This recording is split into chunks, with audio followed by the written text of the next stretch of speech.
Yo, what's up, YouTubers? I'm your boy Dale Wingo. Welcome to Wingo World. Um, I hope you're having a great holiday season. And speaking of seasons, the next one coming up is A Season 2024. So I wanted to talk to you about that real quick. Uh, some of the companies, well, most of the companies have already done their semi-annual recruiting events to a town near or city near you. Hopefully, you got to go to some of them. Hopefully, you got some good information and signed up. Um, and some of you have already started receiving letters regarding hire or not hire. I myself have gotten a couple of rejection letters already. However, I'm still keeping my fingers crossed. If you worked this past year, you probably received an email from the recruiter who hired you or that company in general about a survey. Fill out the survey because it asks you questions, not only how can they do better, but it asks, do you plan on coming back next season? And that's your opportunity to say yes and stay on the list. Some surveys even go as far to ask you which location would you prefer to work at. Not necessarily that they're going to give it to you, but it's nice to know if they put you somewhere, they can put you somewhere else after that to keep your contract extended. I did see on some of the companies that are hiring that they dropped the rate from 1806 to 1715, and that's 91 cents on a 91 cents difference. Now, you know that doesn't sound like a lot per hour, but that adds up. On a 12-hour day, you're talking, instead of 239, you're getting 227.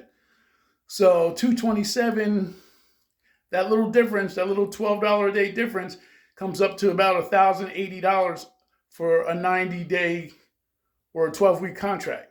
So if you do 12 weeks and you're only getting 17.15, that means your overtime is only going to be 25 and change. You're going to be $1,080 shorter than what you would get if you had an 1806 hour paying job, if that makes any sense. Okay, so that $1,000 that the company is saving on you is basically the flight they're paying for to fly you out there. So I don't know what the financial crunch means, but keep that in mind. If you do get hired by a $17.15 hour job, feel free to keep applying to a job that has 1806 because that extra $1,000 could help. Because you're also going to pay $15 a day going over an 8-hour shift. So all that adds up out of your pocket. So 17.15 is good, still good money, 227 a day instead of 239 a day, but you're going to lose out on $1,000 on a 90-day contract. Excuse me. So keep your eyes open for that. I did check Indeed and Craigslist. I didn't see many jobs out there. I did see Unicy and Westward and typical Unalaska or Dutch Harbor jobs, but they've been up for a while, and they also get a lot of applicants. I don't know if they're still doing domestics or they're only doing international only. I did see a lot of vessel jobs. I don't know anything about vessel jobs. I did have a couple of roommates that worked on vessel jobs, and some loved it, some hated it. They made a lot of money in a short period of time and left before their contract came up. So they did like 10 days, came back to port, and left instead of doing 60 days or 90 days or 6 months, however long the original contract was for. But it's supposed to be excruciating work.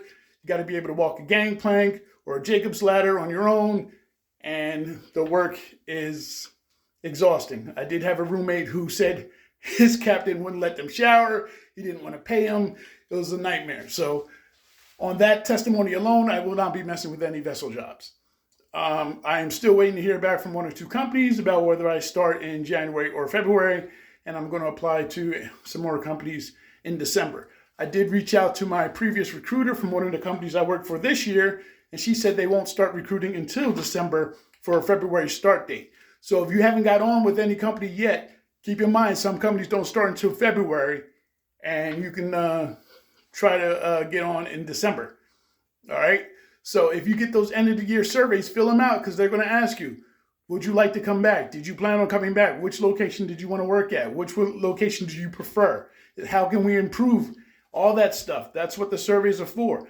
And if you say, yes, I want to come back, that may put you on the list and make you one of their first priorities because you actually already agreed to return. All right.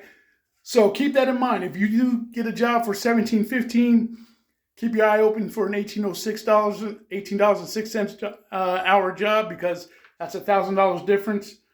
Don't forget, some hire in December. Do your year-end surveys. And if you've been denied by a company in previous seasons, apply to them this season again, because they already have your information. And they may have already done the background check, or that's all they may need to do. So ever forward, keep pressing on. Enjoy the rest of your holiday season. I'll come back if I have something else to tell you. All right, this is Dale of Wingo World, and I'll talk to you later. Peace.